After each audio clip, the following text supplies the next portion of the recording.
A real estate mogul has been jailed after he tried to bribe a worker with $100,000 so that he could get insider information about his company. This real estate mogul is one of the most successful in the United States.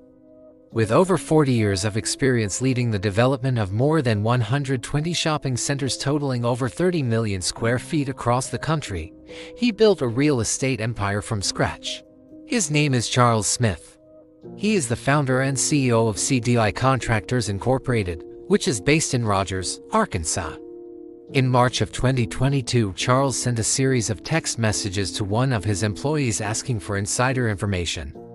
And luckily for the authorities, this whole conversation was recorded. Here are the exact text messages that they exchanged. Charles texted first.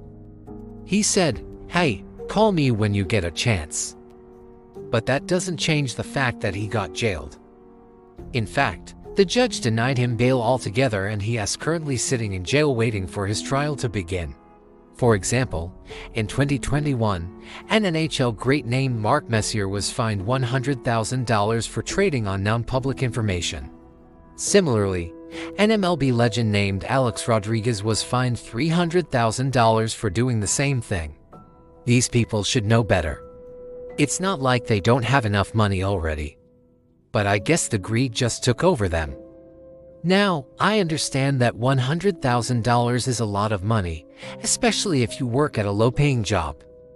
It's not clear how this happened or who did it, but some dude ended up posting this picture on Twitter. What's even more hilarious is that some random person edited this picture to show the judge signing the papers in blood. Again, whoever did this needs to be arrested. This is considered a felony offense because government documents are involved. But I highly doubt that the authorities will ever find this person. But you should never, ever accept bribes. Remember that. He literally built a real estate empire in the state, but no one cares about any of that. Best of luck to you. And until next time. All they see is a rich dude who tried to rig the system in his favor. I have to say the judge was right. Bribery is wrong, especially if you're rich.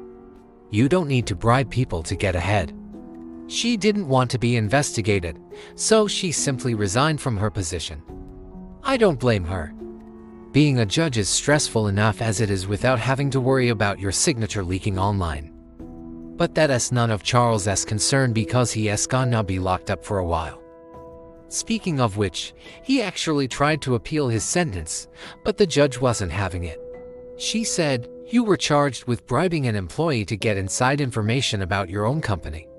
I have never heard of such a crime taking place within Washington County. If you accept bribes, you're not only putting yourself at risk, but also the people around you. It's unclear when this trial will take place because the court has not yet scheduled it. But I'll keep you updated. Want to talk about the audit? Then the employee replied, "I'm heading into work right now. Is there anything in particular you want to know?" Securities and Exchange Commission Rule 10b-5 makes it illegal for corporate insiders to trade on material non-public information. Now, this is bad news for CDI Contractors Incorporated because their founder and CEO is behind bars. Not only that, but the company is now being sued by some of its shareholders. They allege that both Charles and the company knowingly misled them about the company's financial performance. They're suing for $20 million.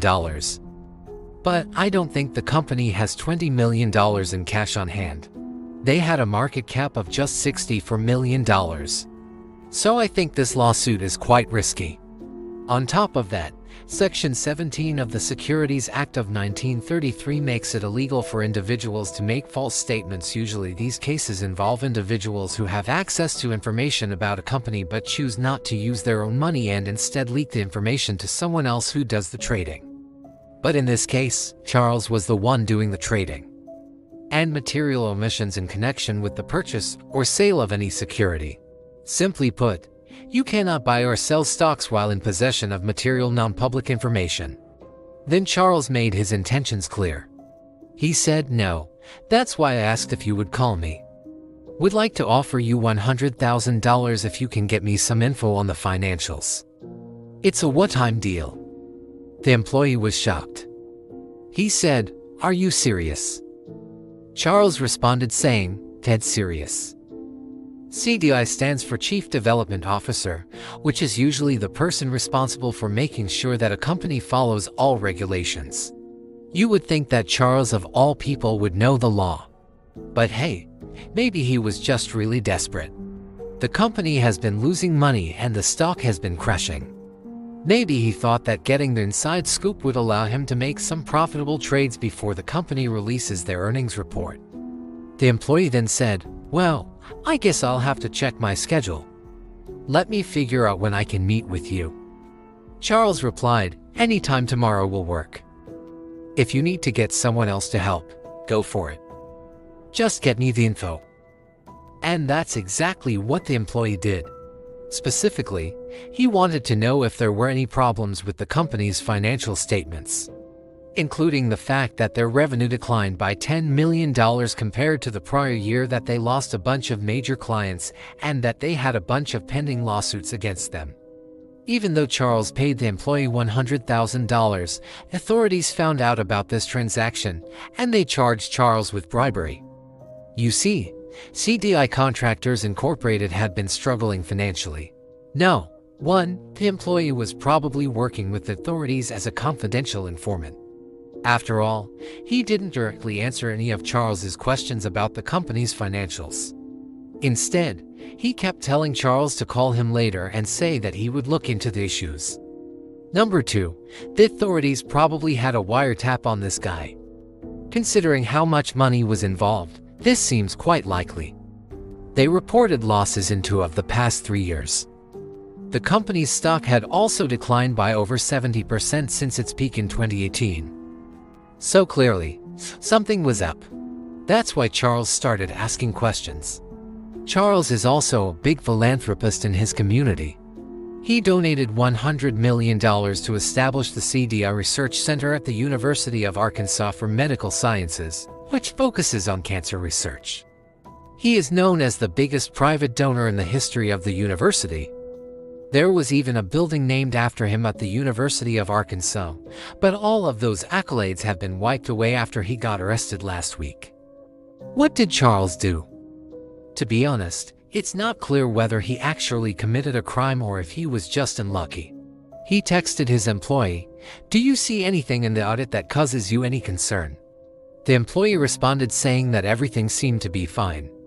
But then Charles pressed further, saying that he needed to know the truth no matter what. But still the employee answered that everything was fine. He said, "I want to know the truth. Do you think our financials are solid? Please tell me the truth." Clearly, Charles was very concerned about the state of his company. But the issue here is that Charles offered to pay this guy $100,000 if he could get him the information. This was considered a bribe.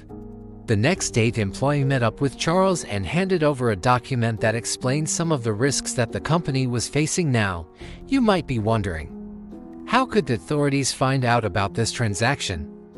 Well, there are 2 ways. Either way, Charles got arrested last Thursday and he pleaded not guilty to the charges against him. So, is this really a crime? Well, technically, yes. The SEC has cracked down on many celebrities for doing this. I have to say, I've never seen a case like this where the CEO literally asked for insider information about their own company. It's quite ironic that he named his company CDI Contractors Incorporated. Well, either way, he got caught and he's paying the price. Look at this poor judge. All she was trying to do was sign the papers to release Charles on bail, but her signature ended up leaking online. Going back to the judge, she ended up resigning after this incident. As for Charles, he's probably going to be locked up until his trial begins. Long story short, the company could be on the brink of bankruptcy. It seems like everyone is taking their anger out on Charles. He's the richest person in Arkansas. Like, comment, and subscribe to True Crime Tragic.